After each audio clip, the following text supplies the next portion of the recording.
내가 살아있는 걸 즐길 줄 알고 살아있는 걸 감사하잖아요. 얼마나 행복한지 몰라요. 이게 5억짜리다, 5억짜리. 5억짜리다 이런 생각을 하면은요, 내가 지금 건강한 거요, 여기 지금 걸어서 버스 타고 오신 분들 너무 감사해요. 나는 지난주에 그 부천에서 온 몸이 안 좋은 그 남자애 참 잘생겼어요. 그런데 어머니 아버지도 너무너무 참 열심하고, 아버지가 공무원이셨는데 은퇴를 미리 신청을 했대요. 아이들이 둘이 더 건강이 안 좋으니까 내가 이 아이들이 더 중요하다고. 내가 이렇게 보면서 그 아이한테 그랬어.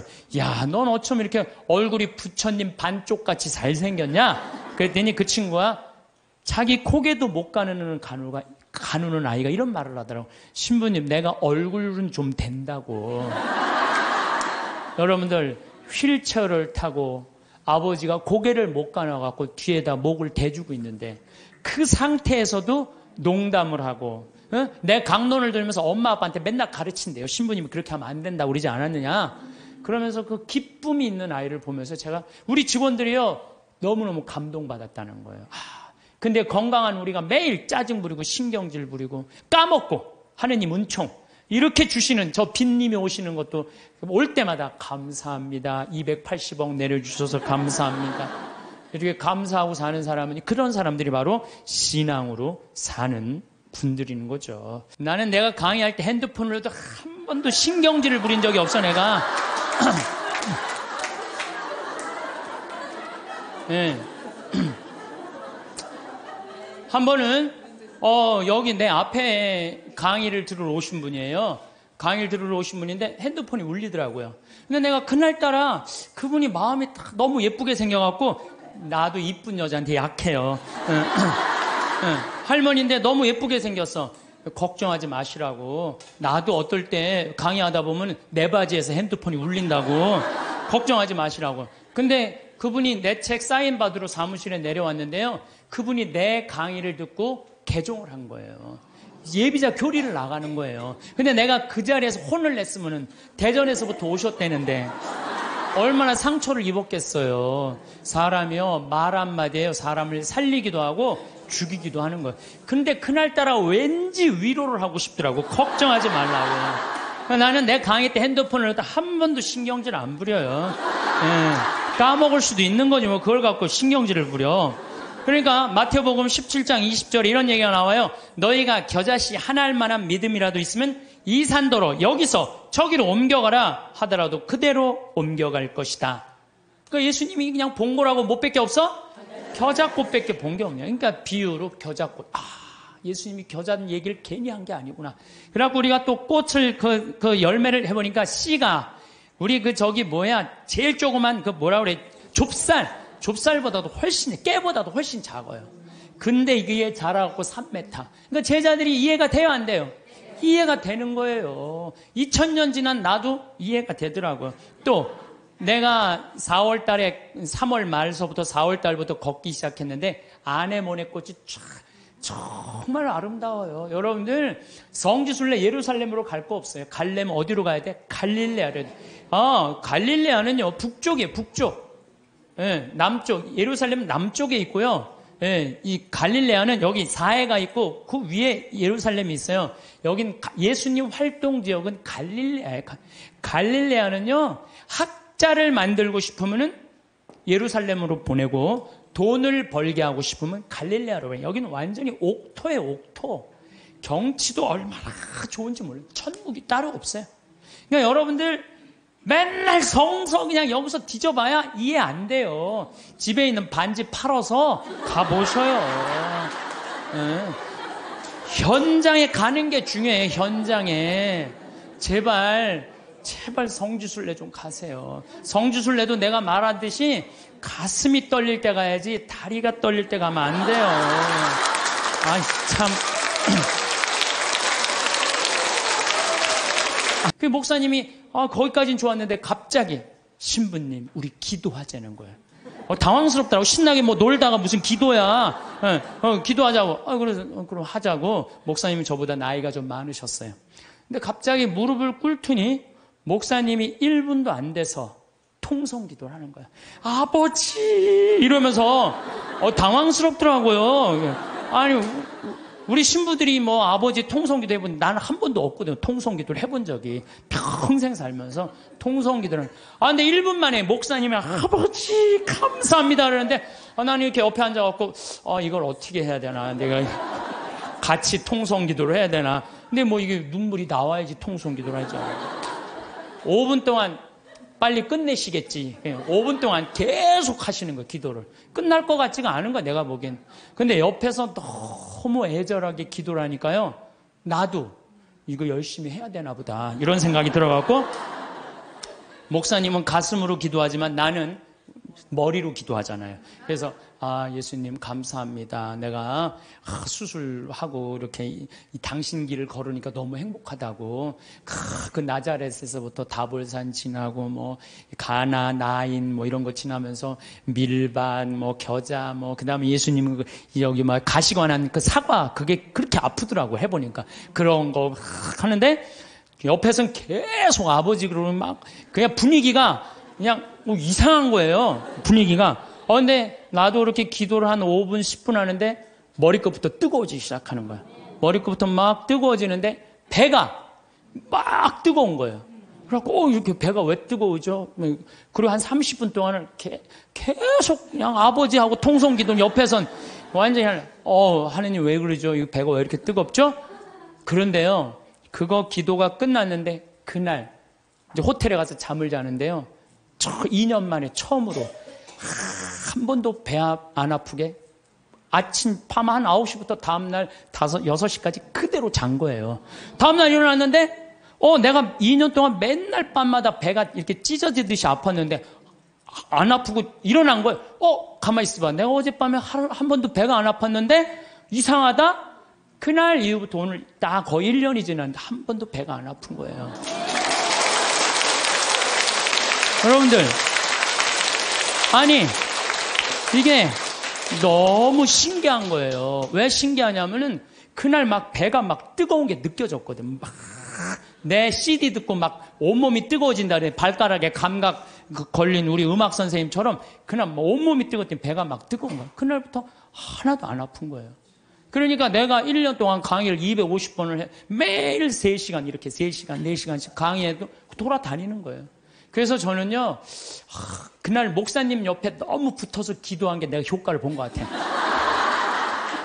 하느님이 쐈는데, 목사님한테 쐈는데 이게 내가 너무 붙어 있어갖고 잘못 맞아갖고 나한테 온 거야, 나한테.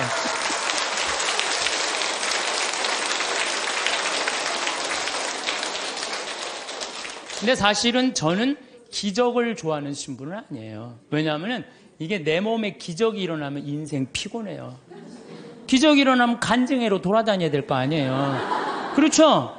여러분들 기적이 일어나고 삶에 하나님의 은총이 꽉 있으면 간증 안 하면 그거 달란트, 마태복음 25장에 내가 너한테 달란트 5개 줬다.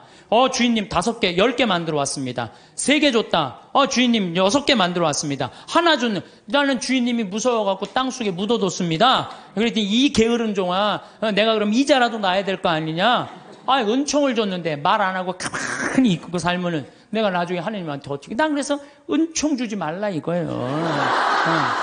내 인생 피곤하니까. 제가 파티마 성모님 그 성지에 가서도, 파티마가 아니라 누르드 가서도 내가 이렇게 침수하잖아요. 내가 성모님한테 기도했어요. 제발 내 몸에 기적 일으키지 말라고. 인생 피곤하니까. 네. 오늘도 황창현 신부님의 말씀을 통해 행복한 노후를 위한 해안을 얻어가시길 바랍니다. 황창현 신부님의 행복 특강 바로 시작하겠습니다. 제가 갈릴리아에 가보니까 예수님은, 여러분들 우리가 오해하고 있는 게 있어요. 어떤 오해를 하냐면 예수님은 활동 무대가 예루살렘이 아니에요. 예루살렘은요 3년 동안, 내가 성서에서 날짜를 계산해 보니까 3년 동안 최대로 많이 있어봤자 20일을 예루살렘에 있지 않았어요. 예수님은 3년 내내 거의 어디 있었느냐면은 갈릴레아에 있었어요. 우리가 성서에서 들은 거의 모든 내용들은 대부분이 어디서 활동하신 거냐면 갈릴레아에서 활동하신 거예요. 그래서 나자렛에서 이제 우리 손철구 목사님이라고 목사님 한 분하고 저하고 이스라엘 투어 미니스트리라고 관광청에서 초청을 한 거예요. 예수님이 가신 60km를 복원을 해놨으니 한번 걸어봐라. 이제 그리고 이제 평화방송하고 이 기독교 방송하고 저하고 우리 목사님하고 이제 갔죠. 갔는데 그 나자렛에서 시험산이라고 추락산 한 380m 정도 되는 데인데 정말로 밑에 바위가 있어요. 예수님 거기서 떨어졌으면요 그날로 끝난 거예요. 시작하자마자. 근데 그 시험산 그 바위산에 올라가 보니까요 이스라엘 평야 들어봤죠? 이스라엘 평야라는 얘기. 그 이스라엘 평야가 쫙 펼쳐져 있는데 끝에 무슨 산이 있느냐면 깔멜산이 있어. 깔멜산. 깔멜산도 많이 들어봤죠? 깔멜회 굉장히 많잖아요. 그 깔멜산이 엘리야가 바알신 그 숭배하는 아세라 목상 쳐 부신대예요. 부시고 난 다음에 아합왕한테 언제 비가 오느냐? 3년 동안 빈님이 오시지 않았고 언제 오느냐? 좀만 기다려 보십시오. 종한테 가봐라. 저기 지중해 올라오느냐? 가봐라. 올라오느냐? 그래갖고 7번째 가니까 손바닥 많은 게 올라옵니다. 그러니까 아합왕한테 뭐라 그래? 병거를 타고 빨리 가라 그러잖아요. 그 이스라엘 평야가 그 시험산에 가보면 쫙 펼쳐져 있어요. 그러니까 예수님이 이렇게 자란 동네 나자렛은요 성서의 내용이 다 펼쳐져 있는데 앞에는 나인이란 동네. 나인이란 동네 뭐예요? 과부의 아들 살리는. 그냥 과부의 아들이 죽어가니까 예수님은 그 동네 사람이니까 불쌍해갖고 살려주고. 그러니까 거기 나자렛에 가보니까요 성서가 꾸며낸 얘기가 아니고 그냥 현장에서 그냥 들리는 거야. 나하고 우리 손철구 목사님이 완전 제자가 된 기분이야. 제자가 된 기분. 그래갖고 그냥 예수님이 이제 쫙 펼쳐서 가자. 이제 나도 이제 제자들처럼 예수님 따라간 거죠. 갈릴레아 호수까지. 그런데 가다가 보니까 60km 내내 무슨 꽃만 있느냐면은 우리 여러분들 유채꽃 알죠? 유채꽃 같은 노란 겨장꽃이 65km 내내 길에 못밖에 없어. 겨자꽃밖에 없는 거야. 겨자. 근데 예수님이 본 꽃이라고는 겨자꽃밖에 본 게 없어요. 그러니까 제자들한테 비유로 할 얘기는 못밖에 없어. 겨자 얘기밖에 할 게 없네요. 겨자. 그러니까 성서에 뭐라 그래? 겨자 씨는 어떤 씨앗보다도 작지만 자라면 어떤 풀보다도 커져서 나무가 되고 하늘의 새들이 와서 제가 재보니까 3m가 넘어요. 그 유채꽃 같은 게 쫙 새들이 그냥 나하고 목사님하고 들어가 봐갖고 정말로 뭔가 깃드냐 그랬더니 새들이 와갖고 하고요. 성서가요 그냥 전한 얘기가 아니에요. 현장에 있는 그 얘기를 그대로 한 거예요. 그랬더니 뭐라 그래요? 아니 여러분들 우리가요 성서 예수님 하느님 나라는요 멀리 있는 게 아니야. 내 현장에 있어. 현장에. 근데 백날 돈 아까워서 거기 예루살렘 갈 거 없어. 갈릴레아만 가면 된다니까. 갈릴레아. 내가 내년 2월 달에 갈릴레아 또 가요. 은혜가 너무 많아요. 왜? 예수님의 그 말씀 밀 얘기도 마찬가지야. 루카복음 6장에 보면 제자들이 안식일에 밀 이삭을 뜯어 먹어야 돼. 손으로 이렇게 비벼 먹었다 그러잖아요. 그래서 나도 밀밭에 들어가고 비벼서 먹어봤어요. 정말로 싱그럽고 맛있더라고요. 그러니까 이래서 제자들이 밀을 뜯어 먹다가 혼났구나. 이 이방인들한테. 그 다음에 씨 뿌리는 사람 비유 루카복음 8장 11절 길밥, 돌밭, 가시덤불 가보니까 거기 화산 폭발지대가 있더라고요. 그러니까 거기에 보니까 화산 폭발이 있으니까 길밭도 있고 화산재들도 모아갖고 이렇게 길로 이렇게 해놓은 거 있잖아요. 우리 제주도에 가면 돌담길 그거 해놓은 똑같이 해놨어요. 돌담길. 그러니까 예수님이 이렇게 보다니까 이 밀도 길밭에 뿌려지는 거, 돌밭에 뿌려지는 거, 좋은 밭에 뿌려지는 거. 그러니까 예수님이 이렇게 길을 가면서 그 자리에서 다 가르친 거예요. 그 있는 장소를 그대로 보고. 완전히 내가 제자들, 나는 주님과 나는 함께 걸어가며 지나간 이를 속삭입니다. 손을 맞잡고 친구들을 따라 친구가 되어 걸어갑니다. 손을 맞잡고 산과 들을 따라 친구가 되어 걸어갑니다. 이게 아주 성서에 나오는 성가랑 그대로 주님 손을 맞잡고 산과 들을 걸어가는 거야. 참 좋더라고요. 정말로. 그런데 더 기가 막힌 건 예수님은 넓은 길로 안 다니셨어요. 왜 넓은 길로 안 다니면 넓은 길은 로마 사람들이 깔아놓은 거야. 로마가 예수님 탄생 57년에 유대를 정복해요. 예수님 탄생하기 57년 전에 이미 로마 사람들이 유대를 정복해갖고 넓은 길을 깔아놓은 거야. 그러니까 유대인들은 로마 길로 안 다녔어. 다니면 세금을 내야 되고. 예수님은 산골짜기 길만, 좁은 길로만 다녔어요. 그래서 예수님이 넓은 길 알레르기가 있어. 넓은 길 알레르기. 그래서 성서에 보면은요, 그런 얘기도 나와. 마태복음 7장 13절, 14절. 너희는 좁은 문으로 들어가라. 멸망으로 이끄는 문은 넓고 길도 널찍하여 그리로 들어가는 자들이 많다. 생명으로 이끄는 문은 얼마나 좁고 그 길은 또 얼마나 비좁은지, 그리고 찾아드는 이들이 적다. 제자들이랑 산골짜기 길 가면서 제자들한테 한 얘기예요. 좁은 길로 다녀라. 이 길이 바로 구원의 길이다. 그 다음에 또 다볼산에 가보니까요, 정말로 예수님이 다볼산 어떻게 거룩한 변모한 데 아니에요? 그런데 다볼산은요, 나잘에서도 보이고 나인에서도 보이고 30km 떨어진 갈릴레아에서도 보여. 다 보여. 그래서 이름이 다볼산이야. 어떻게 이름도 그렇게 잘 졌는지 몰라. 아니 2000년 전에 어떻게 이름을 다볼산으로 줬어. 다볼산이 588m예요. 그런데 제가 말하는 300m, 500m는 갈릴레아는 거의 평지예요. 이스라엘 평야의 산만 속 솟고 이렇게 돼 있어요. 다볼산만 딱 뻘쭘하게 서 있더라고요. 맨 꼭대기에 가고 예수님이 거룩한 변모하는 거 다 보이는 데가 갖고 거룩한 변모. 그러니까 예수님이 다볼산에서 이렇게 변하셨구나. 참 좋더라고요. 그래갖고 이제 60km를 계속 걷는데, 문제는 내가 그래도 위암 수술한 사람이잖아요. 하루에 10km씩 걷는데 자는데 배가 너무 아픈 거야. 자는데 계속. 그래서 새벽 4시까지 잠을 못 자는 거야. 다음날 또 일어나고 또 걷고. 근데 뭐 배 아픈 게 중요한 게 아니야. 걷는데 그냥 너무 좋은 거예요. 목사님이 또 너무 순수하세요. 개신교 제자, 천주교 제자 둘이서 손잡고 가는데 말이 얼마나 잘 통하는지 몰라. 원래 서로 말 안 통하잖아요. 근데 너무 잘 통하는 거예요, 목사님하고. 그런데 이제 어느 정도 도착을 했는데 나자렛이 아래쪽에 있어요. 이렇게 걸어 올라가는 거예요, 북쪽으로. 근데 거의 다 갈릴레아 호수가 막 보이더라고요. 근데 거기에 막달레나라는 지방에를 도착한 거예요. 막달레나라는 지방에 막달레나 많이 어서 듣던 얘기 아니에요? 막달레나 마리아. 그렇죠. 근데 2000년 동안 막달레나라는 지명이 없어졌대요. 그 막달레나라, 성서에는 막달레나가 있었는데 막상 학자들이 찾아가봐도 막달레나가 없는 거야. 그 위에 팔레스타인들이 사는 막달라라는 동네가 사는데 거긴 성서에 나오는 거하고 틀린 거예요. 그런데 한 5년 전에 멕시코의 과달루페 이 수도원에서 갈릴레아 땅을 산 거야. 호숫가 옆에. 땅을 사갖고 이제 거기다 피정집을 짓는다고 땅을 파는데 동네가 하나 나온 거예요.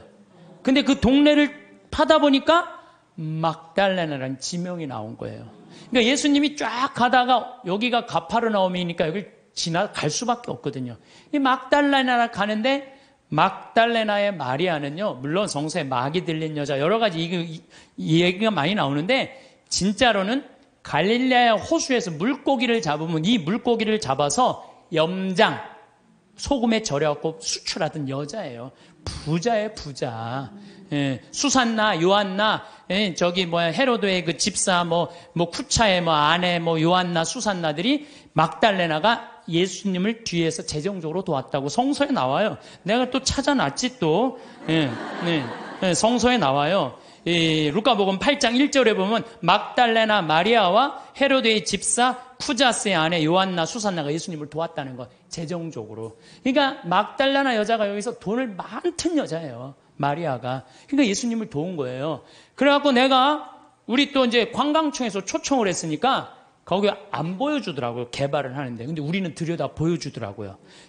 그 염장한 다 있는 거 그대로. 그러니까 막달레나 여자 마리아도 그냥 꾸며낸 여자가 아니에요. 끝까지 예수님을 도왔던 여자죠. 요한나, 수산, 초대 성모회원 3명. 초대 성모회원 3명 딱. 이 성서 보니까요, 너무 좋더라고요. 그래서 여러분들 현장에 가서 봐야 돼요. 맨날 방에 앉아갖고 예수님이 있는 거야, 없는 거야, 예수님이 온 거야, 안 온, 그 소용없어요. 역사의 현장에 가서 봐야지 살아계신 예수님을 만날 수 있는 거예요. 살아계신. 신앙은요, 기념이에요, 기념. 신앙은요, 기억이에요. 왜 유대인들이 파스카 축제, 지금으로부터 거의 한 4,000년 전에 벌어진 일을 아직도 기억하고 있어요. 신앙은 기억하는 거예요. 기념하는 거예요. 까먹지 않을 때, 하느님의 은총을 계속 되새길 때, 우리가 2000년 전 예수님이 최후의 만찬때 한 성체성사 왜 아직도 기억하고 기념할까요? 예수님의 그 현존을 잊어먹지 않기 위해서 매 미사 때마다 재현하는 거예요. 있었다, 이게. 오늘도 일어나고 있는 일이다. 그게 바로 신앙이에요. 그래서 신앙은요, 계속 기억하고 감사하고 찬양하고 기념하는 게 신앙이에요. 그래서 저는 이렇게 1년, 이렇게 이제 수술한 지 3년이 지났어요. 약간 덤핑 증후군이라는 건 있어요. 구운 고기 먹으면은요, 약간 설사도 있고 좀 그래요. 근데 그거 구운 고기만 안 먹고 삶은 고기만 먹으면은 아주 편안해요. 정말로 얼마나 감사한지 몰라요. 옛날에 내가 한 20년 전에 위 내시경 수술, 검사 안 했을 땐, 그때 내가 태어났다면 나 벌써 죽었어요. 근데 요즘은 그냥 위 내시경이라고 좀만 있어도 암 다 찾아내잖아요. 그래서 옛날에는 벌써 죽었는데 의술이 발달하니까 안 죽는 거예요. 더욱이 이렇게 은총을 받아서 이렇게 건강하게 회복을 하니까 내가 어떻게 살아야 돼? 감사하면서 사는 거예요. 그래서 사는 게 저는 너무 즐거워요. 저는 여러분들 아까 식사하시고 여기 나가서 이렇게 보시면은 앞에 강 멋있어요, 안 멋있어요? 구름 어때요? 기가 막히죠? 내가 하는 말이 그래요. 내 정원이다. 내 정원에는 물이 항상 이렇게, 물이 흘러도 그냥 물이 흘러, 강물이 흘러잖아요, 정원. 그 앞에 정원은 산이, 구름. 이게 생명을 즐길 줄 알면요, 인생이 너무너무 즐거워요. 어쨌든 정화상성인은 상제상서라는 게 뭐라냐면 제상에게 올린다. 제발 우리 천주교 신자 박해하지 말아라. 그러고 쓴거래요, 감옥에서. 그러니까 이렇게 우주 만물이 다 만들어 놓은 이가 있는데 그 만들어 놓은 이 세간살이를 쓸면서 우리가 하느님을 찬양하는데 왜 우리를 죽이냐 이거예요. 여러분들 집안에 부모 세간살이 있으면서 효도하는 거 당연한 거 아니냐? 당연하다. 이 세상 살면서 하느님한테 이게 우리 부로 무군무부라고 그러잖아요. 임금도 없고 아버지도 없고. 우리 천주교 부로 옛날 그랬어요. 임금도 섬기지 않고 아버지 제사도 안 지낸다고 그래서 무군무부라고 그랬어요. 근데 뭐가 무군무부냐? 하느님 아버지 찬양하는 게. 그래서 성인은 이런 글을 써요. 오간에서 지쳐서 죽는다는 거, 하느님 믿는다는 이유로. 지금 우리 성인들은 오간에서 지쳐서 죽었어요. 여러분들 최경환 프란치스코 성인 알죠? 수리산에. 근데 그 최양업 신부 아버지, 최양업 신부 아버님 최경환 프란치스코 성인이야. 엄마가 이성래 마리아예요. 이성래 마리아인데 이 이성래 마리아가 남편하고 같이 감옥에 가요. 근데 이 집이 최양업 토마 신부님이 제일 장남이야. 근데 밑으로 아들이 5이 있었어. 15, 12, 9, 6, 3살짜리.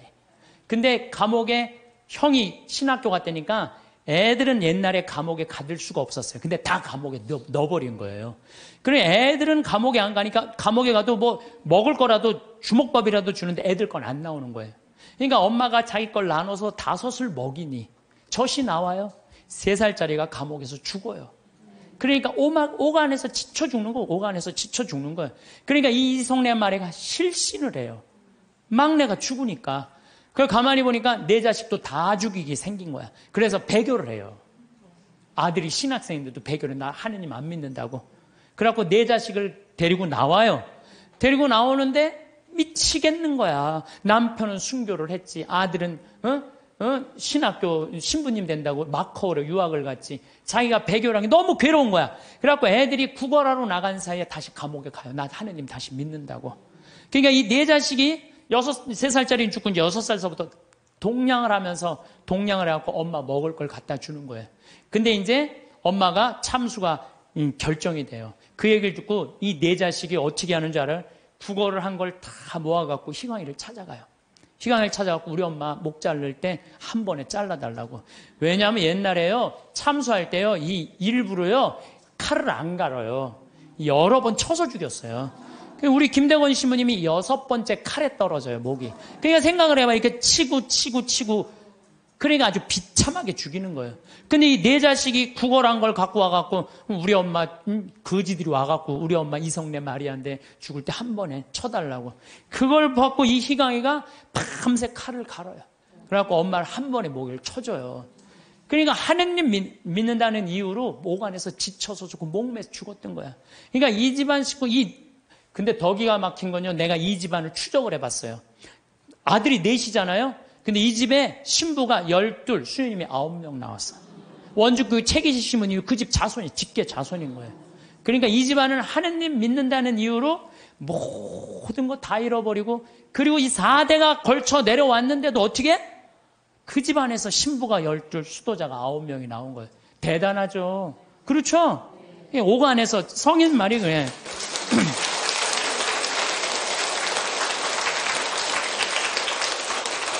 오간에서는 지쳐서 죽고 문 밖에서는 목을 베는 죽임이 끊이지 않고 피눈물이 도랑을 이루었다는 거야. 우리 순교 성인들은요, 하느님 취미로 안 믿었어요. 하느님 어떻게 믿었어? 목숨을 걸고 하느님 어떻게 꽉 잡고 살았어요. 하느님.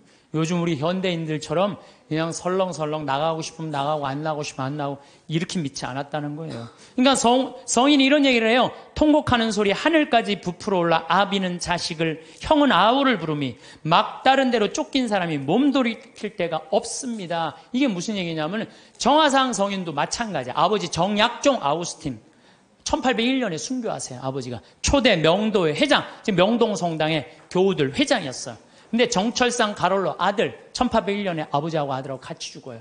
그러니까 여기서 무슨 얘기 나와?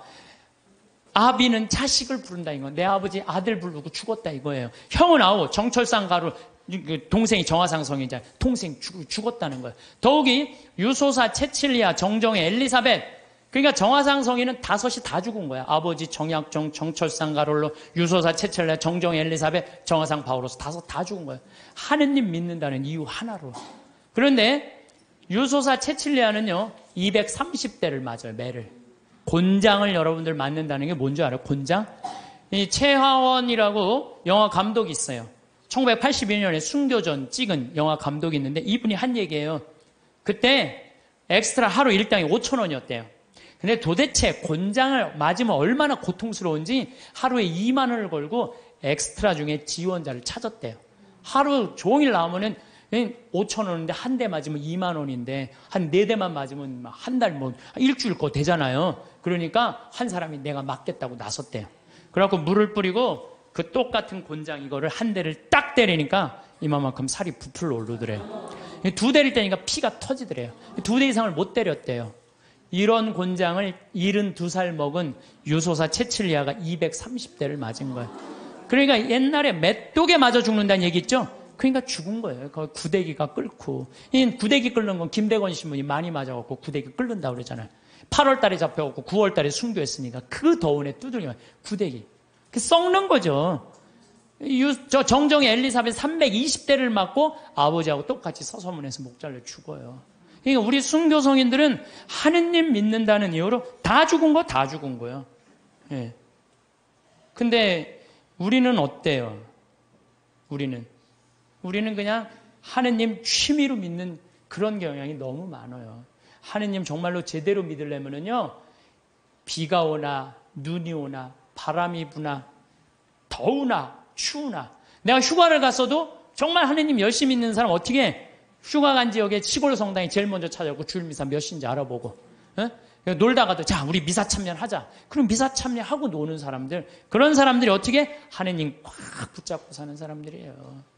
그러니까 이 존 포웰이라는 신학자는 이런 말을 해요. 현대인들은 하느님을 골치 아플 때 먹는 아스피린 정도로 생각해요. 골치 아플 때. 언제 골치 아파? 대학 입시 때. 골치 아파요. 우리의 임용고시 볼 때. 남편 승진 시험 볼 때 이렇게. 그러니까 성지 신부들 내가 얘기 들어보면요, 우리나라 성지들이요 수학 능력 평가 먹고 산대요. 그때만 되면 미사예물이 그렇게 들어온대요. 성지순례도 그렇게 많이 온대요. 근데 그거 끝나면 딱 끊어진대. 그러니까 하느님을 골치 아플 때 먹는 아스피린 정도로 생각하는 거야. 그러니까 여러분들 그러시면 안 돼요. 비가 오나 눈이 오나 변함없이 하느님 믿는 거죠. 저는 이슬람 사람들 신앙생활에 대해서 깜짝 놀랄 때가 참 많아요. 물론 테러 저지르고 전 세계에 화근이 돼요, 이슬람 사람들이. 근데요, 이슬람 사람들은 라마단 기간이 되면은요, 우리 천주교 사순식하고 똑같아. 해가 떠 있는 동안 물도 입에 안 돼요. 내가 터키 그 성지순례 갔을 때 버스 기사가 이슬람 사람이었어요. 이 사람은요, 해 떠 있는 동안 입에도 안 돼. 계속 그저 코란 읽더라고. 코란 계속 뭐 마시라고 안 먹는데 자기는 모슬렘이라고. 그리고 이슬람 사람 메카를 향해서 하루에 4번 언제나 매일 아무데나 돗자리 펴놓고 절해요. 그러니까 우리 천주교는 그냥 신앙생활 진짜 거저하는 거 거저. 제가 어떤 신부님한테 들은 얘기인데 나이가 꽤 드신 신부님이에요. 내가 호주 갔을 때 옛날에는 아침 기도 저녁 기도 굉장히 길었대요. 조가 만과 찰만자 써갖고 만과 아침 조가 만과. 그런데 이 신부님이 조가가 학교가 20km 떨어져갖고 늦게 일어나갖고 아침 기도를 못 바치고 그냥 학교를 가면요, 아버지가 밭에 나갔다 와서 엄마한테 물어본대요. 우리 아들 조가 바쳤느냐고. 아, 이놈이 늦게 일어나고 그냥 갔다고. 그러면 아버지가 쫓아온대요. 아들 이름 부르면서. 아들아, 기선아, 기다려라. 그러고 아들을 붙잡는데 너 조가 바쳤느냐고. 안 바쳤다면 바치라고. 그 자리에 서서 그 조가를 다 바치고 갔대요. 근데 옛날에 조가가 여러분들 어떻게 했는지 알아? 성호경, 오벨에 5번 십자가에 절하고, 천주경, 성모경, 사도신경, 사제경, 관유하심을 구하는 경, 대회제경, 알지도 못해 무슨 거 기도인지, 도우심을 구하는 경, 사심을 구하는 경, 호수천신송, 성계와 증인을 위하여 외우는 경. 내가 강의할 때 웬만하면 다 외워서 해요. 이건 아무리 외우려고 해도 안 외워지더라고. 참. 그 다음에 야수 성명도움. 옛날엔 예수님을 야수라고 해서 야수. 예수 성심 호칭기도. 성모를 찬송하는 경. 천주 10개. 성교 사규. 봉헌경. 이게 아침기도였대. 요즘은 주기도 봉기도 아침기도잖아요. 이것도 우리는 안 하잖아요. 근데 옛날에 이걸 다 아침에 일어나서 했다는 거예요. 만과 성호경.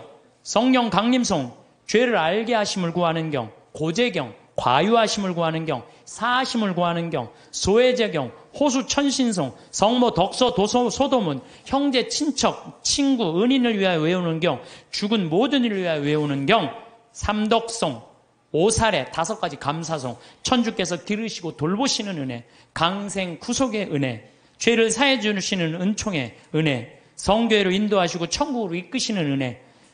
이걸 외우고 잤다는 거예요. 옛날에 조가망과. 요즘은 신앙생활 해는 건지 아닌 건지 모를 때 너무 많죠? 그리고 이 집은요, 형제가 7형제였는데 묵주가 9개가 내려오지 않으면요, 잠을 안 재웠대요. 묵주기도 5단을 바치고 잤다는 거예요. 참. 근데 내가 이걸 어디 가서 강의를 하니까요, 안양 중앙성당에 가서 강의를 하니까, 한 50분 되는 정말 아주 참하고 예쁜 자매가 와서 신부님 그 오빠가 우리 오빠예요. 그러더라고요. 근데 그 자매 하는 말이 자기 자모회장을 한대요. 그 집 신부가 2, 수녀님 1 나왔다는 거예요. 그 나머지 형제들도 다 성당에서 봉사를 한다는 거예요. 하느님 일을 하는 집은요, 달라요. 그리고 축복을요, 30배, 60배, 100배의 축복을 받아요. 하느님 일하는 집은. 하느님을 까먹고 사는 집들 있죠? 나중에 반드시 감옥에 가요. 봐요. 요즘 감옥에 가는 사람들 봐요. 아무리 잘 나가도요, 하느님 까먹고 그냥 자기만 하는 사람 반드시 가는 건 아니지만은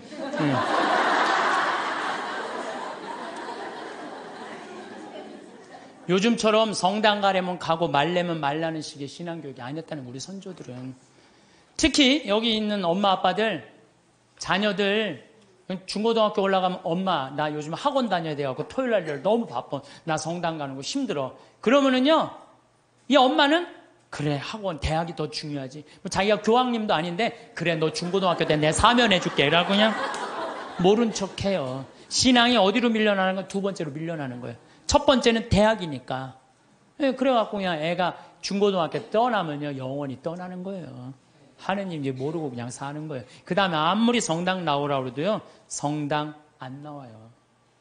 그래서 우리 성조들의 하루 일과를 하면요, 아침에 잠을 깨면서 즉시 성호를 그면서 예수 마리아 요셉 그런대요.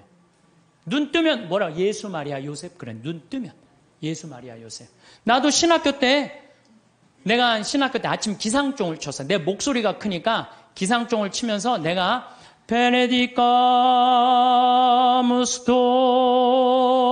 도미노, 이게 뭐냐면 주님을 찬미합시다라는 거. 아침에 그 기숙사 전체 강당에 내 소리가 다 울려요. 목소리 워낙 크니까. 그러면 이제 신학생들이 누워서 그 소리가 들리면은 침대에서 데오그라시아 하나님께 감사합시다. 그리고 하루를 시작했다는 거예요. 그리고 우리 성도들은 예수, 마리아, 요셉 이렇게 하면서 기도가 제 마음을 주님께 드리며 구하오니 주님은 오늘 제 마음을 받아 오늘 내 마음을 받아 하루를 온전히 받아 누려 쓰시라는 거예요. 모든 세상 만물이 제 마음을 어지럽히기를 허락지 마소서. 눈 뜨자마자 하느님 생각하면서 예수, 마리아, 요셉 그러면서 그리고 이러면서 십자가에 5번 절했다는 거예요. 옛날에 부모님한테 일어나자마자 아침 문안 인사드리듯이 십자가에 5번 절했다는 거죠. 옷을 입으면서도 하느님 예전에 저를 벗기소서. 그리고 저를 새 사람으로 입히소서. 곧 저에게 예수님의 거룩한 마음을 입히소서. 옷을 입으면서도 뭐 해달라는 거야? 예수님으로 입혀달라는 거야. 옷을 입으면서도. 더욱이 세수하면서 더 기가 막혀요. 하느님 저는 제 육신을 씻으니 청컨대 주님은 제 영혼을 씻으시고 제 마음을 깨끗하게 하시고 제 영혼에 더러운 것을 없이 하시고 씻으면서도 나는 육신을 씻으니 하느님은 뭘 씻어달라는 거야? 내 영혼을 씻어달라. 나는요 사실 이렇게 목욕을 좋아해요.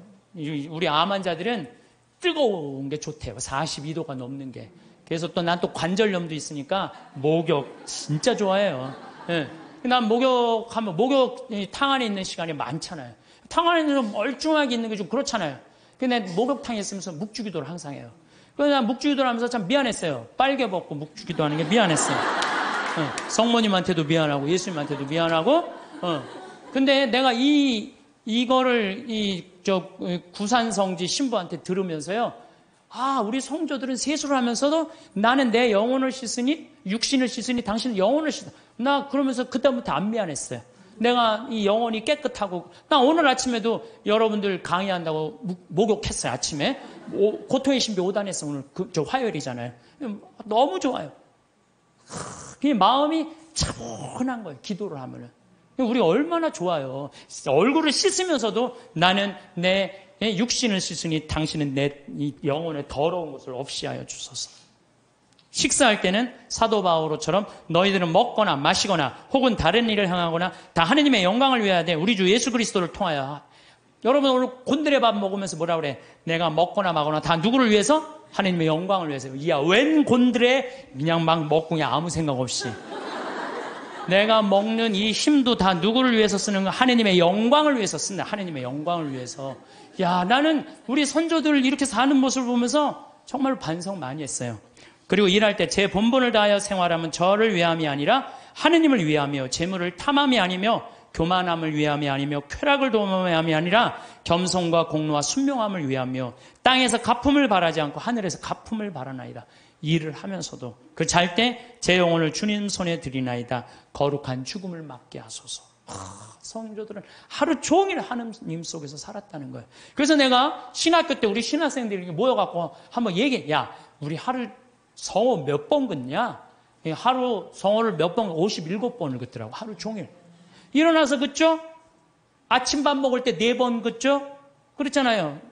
주님, 성부와 성자 성 주님 은혜로 내려주신 의식을 강복하셔서 성호 또 긋잖아요. 다 먹고 전능하신 주님을 찬미합시다. 그리고 그냥 세상을 떠난 모든 교우들이 천재자비하시면 평안히 또 그 4번 긋잖아요. 밥 3끼만 먹어도 12번을 긋는 거예요. 12번. 그렇죠? 근데 우리는 어떻게 해요?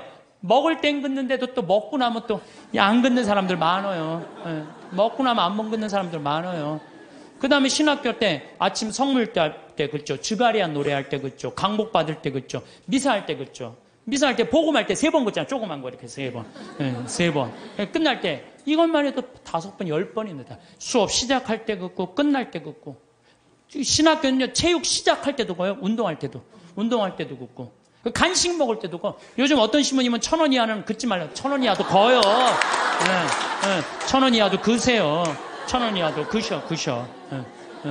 그래갖고 정말 나는 우리 지금 500만 천주교 교우들이요. 밥 먹을 때 그리고 지나가면서 불쌍한 사람 볼 때도 없고 만약에 누구 교통사고 나는데 누구 피했으면 아이고 감사합니다 긋고 그리고 여러분들 운전할 때 탈 때 긋고 내릴 때 감사하다고 긋고 이것만 거도요 최소한 30번 이상은 커요. 성어를 많이 금은 글수록요 이거 내가 누구 자식이라는 거야? 하느님의 자식이라는 거예요. 루카복음 12장 8절에 보면 내가 너희에게 말한다. 누구든지 사람들 앞에서 나를 안다고 증언하면 사람의 아들도 하느님의 천사들 앞에서 그를 안다고 증언할 것이다. 근데 여러분들 밥 먹을 때 남들이 보면 성당 안 다니는 친구들이 있으면 성호 걷는 거 좀 창피하잖아요. 그러니까 안 거. 그러면 안다고 증언하는 거 아니잖아요. 그럼 예수님도 하느님 천사 앞에서 안다고 증언할 것 같아요? 안 할 것 같아요? 증언 안 해. 그세요, 자신 있게. 한 번 긋고 두 번 그면요 점점 자신 있어져요. 그세요. 미안할 거 하나 없어요. 왜? 하느님 꽉 붙잡고 살려면 어떻게? 거야 돼요. 그 긋는 사람이 죽을 때 가슴에 뭐가 있는 사람들이야? 여건 있는 사람들이야. 그런 사람들 죽을 때 어떻게 주소가 씩 웃으면서 죽을 수 있는 거예요. 근데 그냥 밥 먹을 때 미안하다가 안 긋고, 다른 친구들한테 창피하다가 안 긋고, 성당도 나가고, 나갈 날 안 나가고, 이런 사람 죽을 때 불안해요. 초조하게 죽는단 말이에요. 하나님 꽉 붙잡고 사시면서, 정말 여건에, 가슴 안에 있는 여건 찢지 마세요. 찢지 마시고, 꼭 간직하다가, 여러분들 언제 어느 순간에 돌아가셔도, 난 이제 어디 간다? 하나님 아버지 집에 간다. 그런 분들은 절대 죽음이 우리를 불안하게 안 한다는 거예요. 신부님, 이렇게 신앙 강요하다가는요, 우리 집 자식들 다 가출합니다. 다 가출합니다. 요즘 시대가 어느 시대인데 그렇게 물론 우리가 신앙교육을 잘못하는 게 있어요. 유대인들은요, 삶과 신앙을 분리하지 않습니다. 제가 작년에 이스라엘 갔다 왔을 때 이스라엘에서 초청을 했으니까 보통 성지순례 갈 때는 성지순례 온 사람들끼리만 묶어갖고 호텔로 가잖아요. 근데 이번에는 전부 유대인들 머무르는 호텔을 다 갔어요.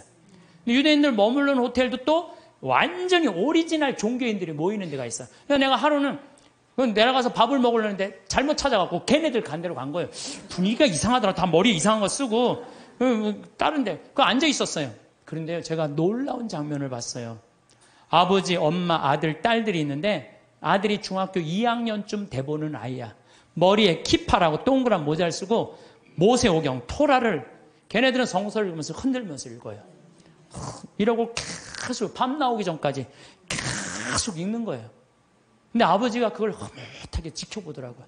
근데 저쪽에 식탁에 앉은 놈도 이러고 저쪽에 있는 걔네들이요, 누구나 다 안식일날 그날 이렇게 탁 이러고 성서를 읽더라고요. 우리나라에 지금 성당 다니는 애들이 밥 먹기 전에 어디 여행 가서 성서 이렇게 이러고 읽는 애들이 있어요? 한 명도 없어요. 삶과 신앙이 분리되어 있는 거예요. 성당 따로, 세상살이 따로 하는 거예요. 유대인들은 성당과 세상살이를 분리하지 않는 거예요. 우리나라는 이렇게 보면은 엄마는 성당 레지오 열심히 해, 아빠는 사목회 열심히 해, 애는 청년회 열심히 해, 딸은 성가대 열심히 해. 바깥에 나가서는 진짜 열심히 하는데 집에 들어와서는 서로 성당 안 다니는 척해요. 집에 들어와서는. 같이 모여갖고 기도하거나 찬양하거나 마지막 기도 안 한다는 얘기예요. 저는 미사 끝날 때 우리 직원들하고 할 때는 나는 미사 끝나고 난 다음에 직원이 네다섯 명이잖아요. 그러면요, 주군을 위한 기도, 형제를 위한 기도, 부모를 위한 기도, 자녀를 위한 기도, 부부를 위한 기도 다 바쳐요. 왜 바치느냐? 바치면요 재밌어요. 그걸 바치면요 신나요. 왜? 이번에는 부부를 위한 기도, 이번엔 부모를 위한 우리 엄마 아버지, 자녀를, 나는 자식은 없지만 우리 조카를 위한 조카 다 하면요, 기도를 우리가요, 묵상 기도도 중요하지만 염경 기도도 중요해요. 염경 기도 참 중요한 거예요. 그래서 묵상 기도, 염경 기도, 관상 기도 다 있는데 기본은 뭐야? 염경 기도예요. 이게 아무것도 아닌 것 같아도 여러분들 신앙을 굉장히 업을 시켜주는 거예요. 성서 읽는 것도 중요하죠. 그러니까 유대인들은요, 노벨상을 179명이 탔어. 179명. 우리나라 딱 한 명 탔는데.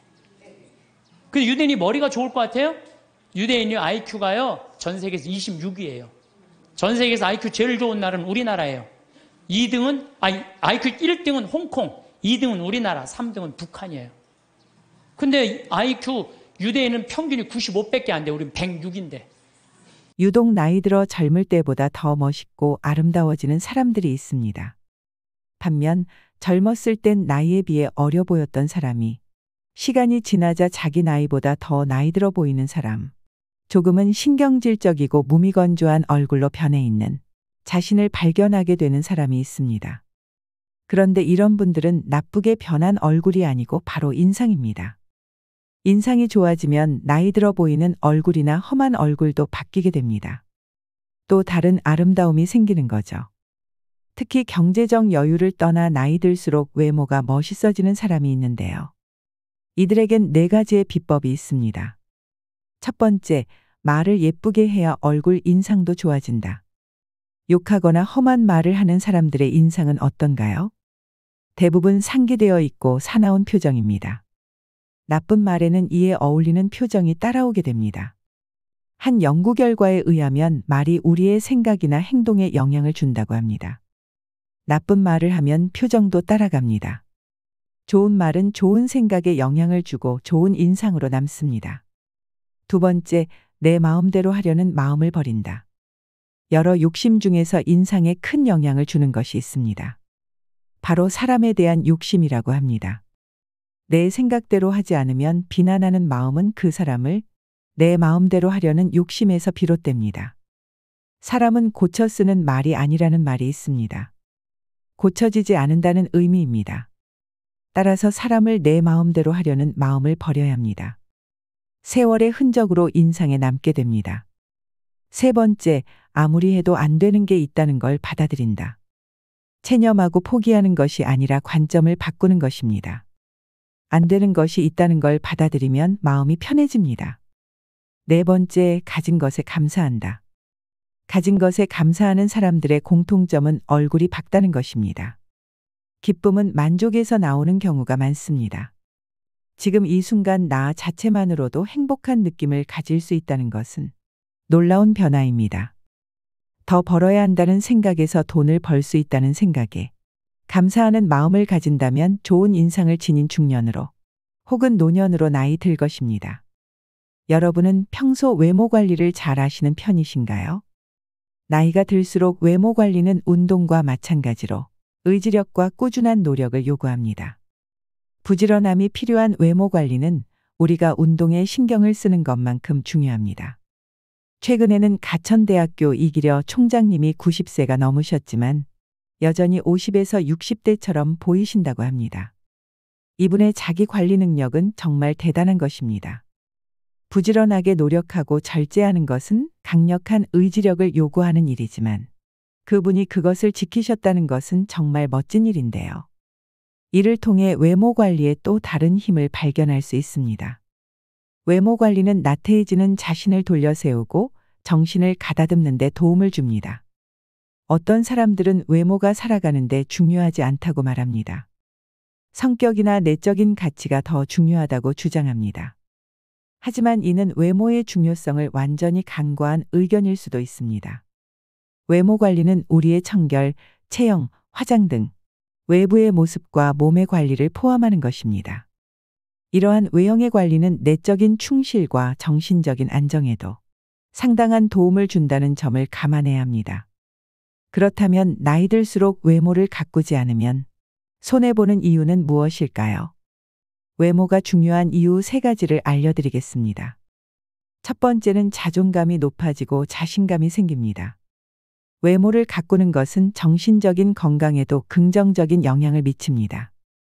자신의 외모에 신경을 쓰고 관리하는 과정에서 성취감과 만족감을 느낄 수 있으며 이는 곧 자존감 향상으로 이어집니다. 자존감이 높은 사람은 더 활발하고 적극적으로 사회 활동에 참여할 수 있으며 이는 노년의 삶을 더욱 풍요롭게 만들어줍니다. 결국 나이가 들수록 외모를 가꾸는 것은 단순히 겉모습을 꾸미는 것을 넘어 건강하고 행복한 삶을 영위하기 위한 중요한 요소가 됩니다. 고령화 시대를 살아가는 우리에게 외모 관리는 선택이 아닌 필수이며 이는 개인의 행복과 사회적 관계 형성에 긍정적인 영향을 미칩니다. 그러므로 오늘부터라도 외모 관리에 신경 쓰고 나 자신을 더욱 빛나게 만드는 노력을 시작해 봅시다. 두 번째는 인간관계 형성에도 도움이 됩니다. 현대 사회는 과거에 비해 눈부신 의학적 발전을 이루어냈습니다.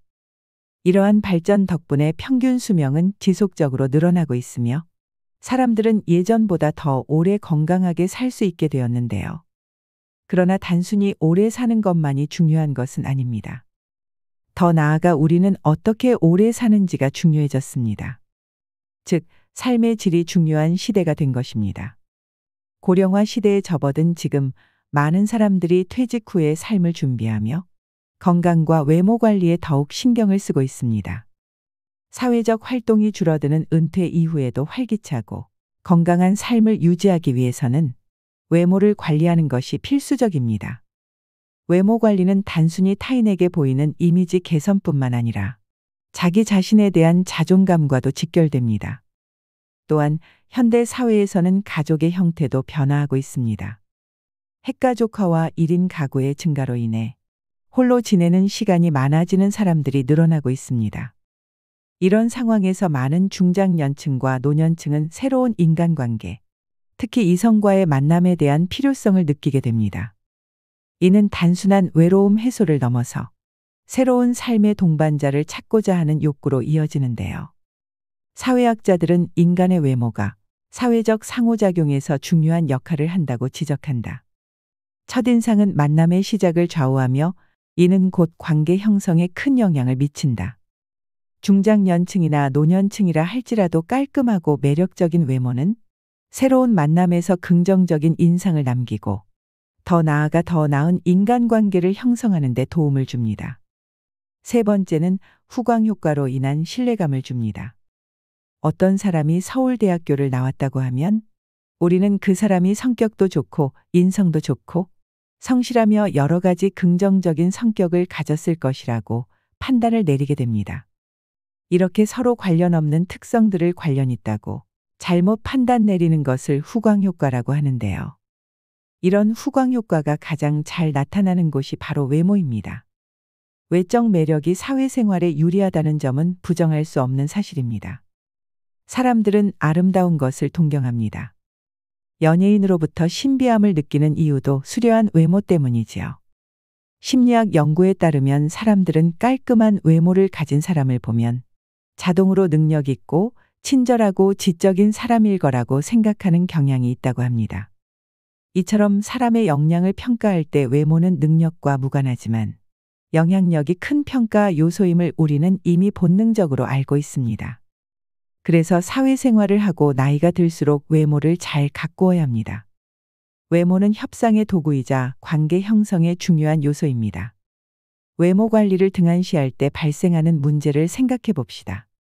바스러질 것 같이 상한 머릿결에 마구 엉켜있는 머리 스타일을 한 사람을 보면 부지런함이 느껴지지 않습니다. 피부가 거칠고 푸석한 사람을 보면 삶의 여유가 느껴지지 않고 어딘가 모르게 지쳐 보입니다. 상대방이 나와 가까운 사람일지라도 만날 때마다 헝클어진 모습만 보여준다면 신뢰를 쌓기가 어렵습니다. 망가진 모습으로는 내가 얼마나 괜찮은 사람인지 설명하는데 더 많은 시간과 노력이 필요하지만 외모를 잘 관리하면 그런 소모 비용을 줄일 수 있는 것은 물론 좋은 기회를 얻을 가능성도 높아집니다. 의사전달료가 역시 몸짓과 표정, 시선이 55%이고 목소리 톤은 38%, 내용은 겨우 7%에 미친다고 합니다. 그만큼 사람과의 관계에서 외적 요소가 많은 비중을 차지합니다.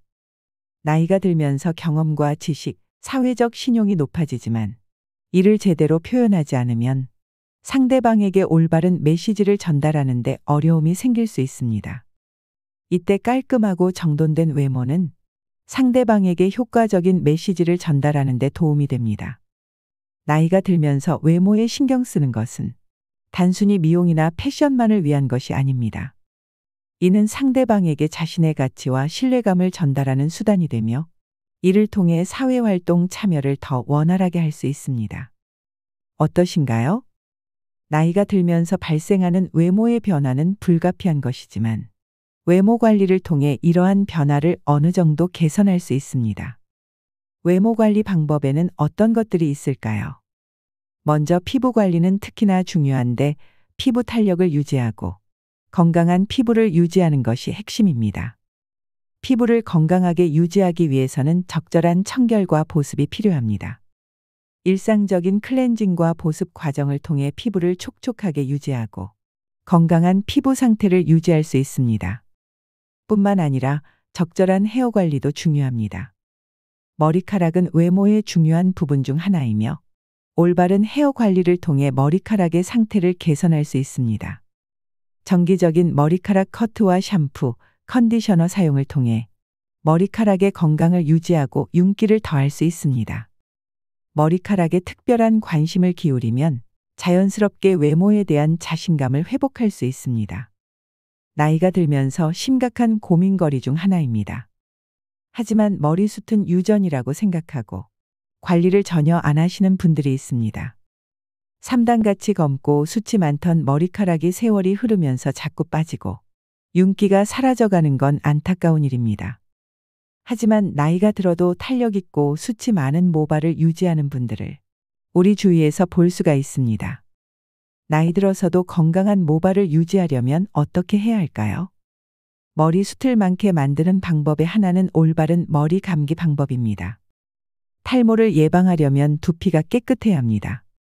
미세먼지 노폐물 두피 각질이 모공을 막으면 가려움증 두피 피부염이 생길 수 있고 머리카락이 많이 빠질 수 있습니다. 따라서 하루 동안 쌓인 노폐물을 제거하기 위해 저녁에 머리를 감는 것이 좋습니다. 머리숱을 많게 만드는 음식으로는 달걀 연어, 호두 두부, 검은 콩, 해조류 제철, 과일 등이 있습니다. 사람의 외모에서 머리는 약 70%를 차지하는 매우 중요한 부분입니다. 건강하고 아름다운 머릿결은 우리의 자신감을 높여주고 매력을 더해줍니다. 단순히 외모를 꾸미는 것 이상으로 개인의 자신감과 삶의 질을 향상시킬 수 있는 중요한 요소입니다. 외모에 대한 관심과 노력은 자신을 사랑하고 존중하는 자세의 반영이기도 합니다. 더불어 외모 관리를 통해 자신에게 더 많은 자신감을 부여받고 삶을 더욱 즐겁게 살아갈 수 있습니다. 단순히 외모를 꾸미는 것뿐만 아니라 건강한 삶을 추구하고 자신을 사랑하는 마음을 표현하는 방법이기도 합니다. 건강한 식습관은 피부의 상태를 유지하고 체중을 관리하는 데 도움이 됩니다. 신선하고 영양가 있는 식품을 꾸준히 섭취함으로써 피부에 필요한 영양소를 공급받을 수 있습니다. 과다한 지방이나 당분을 함유한 음식은 피부에 부정적인 영향을 미칠 수 있으므로 적절한 식습관을 유지하는 것이 중요합니다. 또한 충분한 수분을 섭취하여 피부를 촉촉하게 유지하는 것도 중요합니다. 이러한 식습관의 변화는 피부의 상태를 개선하고 건강한 피부를 유지하는 데 도움이 될 것입니다. 뿐만 아니라 꾸준한 운동은 체중을 관리하는 데 도움이 되며 이는 외모의 변화를 더욱 긍정적으로 만들어줄 수 있습니다. 운동은 신체적인 활동을 촉진하여 신진대사를 활성화하고 혈액순환이 원활하게 돕는데 이는 피부에 산소와 영양분을 공급하는 데 도움이 됩니다. 또한 운동은 스트레스를 해소하고 신체적인 근육을 강화하는 데에도 도움을 줍니다. 이러한 이유로 꾸준한 운동은 피부의 상태를 개선하고 체중을 관리하는 데 도움이 되며 외모의 변화를 긍정적으로 만들어줄 수 있습니다. 또 나이가 들어가면서 짙어지는 체취 때문에 고민하시는 분들이 많습니다. 흔히 노인 냄새, 호라비 냄새라고 부르기도 합니다. 진정한 외모 관리는 시각적 모습뿐만 아니라 향기까지 관리하는 데 있습니다. 자신의 체취를 알고 그에 맞는 관리법을 선택할 수 있는데요. 노년기에는 땀의 분비가 상대적으로 적고 실내 활동이 많아 의외로 매일 샤워를 하는 것을 꺼리는 경우가 있습니다. 하지만 노인 체취는 땀샘의 피지와 연관이 있기 때문에 특히 피부가 접히기 쉬운 부분을 청결하게 유지하는 게 좋습니다. 이를 위해 매일 샤워하는 것을 권장하고 의류를 주기적으로 세탁해 주는 것도 좋은 방안입니다. 또 적당한 햇볕 쬐기는 살균 효과가 있어 노인 냄새 완화에도 도움이 됩니다. 햇볕에 적정 시간 노출하면 비타민 D 합성을 촉진하는 효과를 얻을 수 있습니다. 입이 마르면 구강 내의 세균이 증가해서 구취가 나고 잇몸 건강에도 악영향을 미칩니다. 정기적인 치과 진료와 식사 후에는 양치를 꼭 하셔서 치아 건강에도 신경 쓰셔야 합니다. 오늘은 나이 들수록 외모 관리의 중요성과 그 방법에 대해 말씀드렸습니다. 사회적 환경에서는 매체를 통해 젊고 아름다운 외모가 강조되고 있습니다. 이는 나이가 들어가면서 외모에 대한 압력이 더해지는 원인 중 하나입니다. 특히나 광고, 영화, 소셜미디어 등에서는 늘 젊고 화려한 이미지가 부각되면서 나이를 먹을수록 외모에 대한 불안감이 높아지는 경향이 있습니다. 이는 개인의 자존감과 자신감을 훼손시킬 수 있습니다. 이러한 상황에서는 자신의 외모에 대한 긍정적인 자아 이미지를 갖는 것이 중요합니다.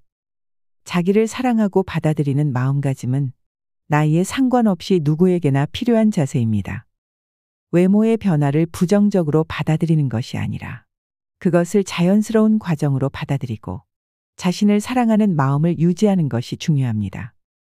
또한 외모만이 모든 것을 결정하는 것은 아니라는 것을 기억하는 것도 중요합니다. 인격, 능력, 경험 등 많은 측면이 개인의 가치를 형성하며 외모는 단지 그중 하나에 불과합니다. 자신을 긍정적으로 바라보고 받아들이는 것은 나이가 들어감에 따른 외모에 대한 압력을 완화시키는 데 도움이 됩니다.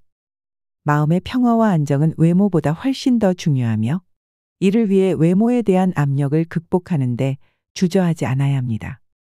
외모에 대한 불안감을 극복하고 자신을 사랑하는 자세를 유지한다면 나이가 들어가더라도 행복하고 만족스러운 삶을 살아갈 수 있습니다. 또한 외모는 신뢰와 관련이 있을 수 있습니다. 사회적으로 성숙한 이미지를 유지하려는 욕구는 다른 사람들에게 신뢰를 주는 요소 중 하나일 수 있습니다. 외모가 치명적으로 중요한 것은 아니지만 깔끔하고 자신감 있게 보이는 외모는 사람들에게 믿음을 줄 수 있습니다. 그러나 외모만으로 사회적 신뢰를 확보하는 것은 아닙니다. 내적인 성숙함과 신념, 능력, 인격적 특성 등도 신뢰를 형성하는 데 중요한 역할을 합니다. 따라서 외모뿐만 아니라 내적인 자질도 함께 발전시키는 것이 중요합니다. 말씀드린 것들은 하루아침에 달성할 수 있는 것들이 아닙니다. 시간과 노력이 필요하며 이것들이 쌓여 나의 외모 경쟁력을 높여주는 것인데요. 외모만으로만 편한 삶을 살 수는 없지만 내 삶의 질을 높여주는 건 확실합니다. 인생은 결과가 아닙니다. 나의 하루가 쌓여 한 달이 되고 1년이 되듯 하루하루 살아가는 과정 자체가 삶인 것입니다. 여러분의 삶은 어떠하신가요? 삶이 주는 오늘 하루를 낭비하지 말길 바랍니다. 외면과 내면 모두 우리가 타고나면서부터 가진 것이기에 둘 다 전보다 나아지도록 노력하는 사람이 진정 매력적인 사람이지 않을까요? 요즘에는 잘생기거나 예쁜 사람이 성격도 좋다는 얘기를 많이 합니다. 그만큼 성숙하고 훌륭한 내면을 가진 사람들은 외형에도 꾸준히 신경을 씁니다. 그들 모두가 특출나게 아름답고 잘생겼다기보다는 자신에게 어울리는 스타일을 스스로 잘 알고 상황이나 장소에 맞게 꾸미는 능력을 갖추고 있습니다.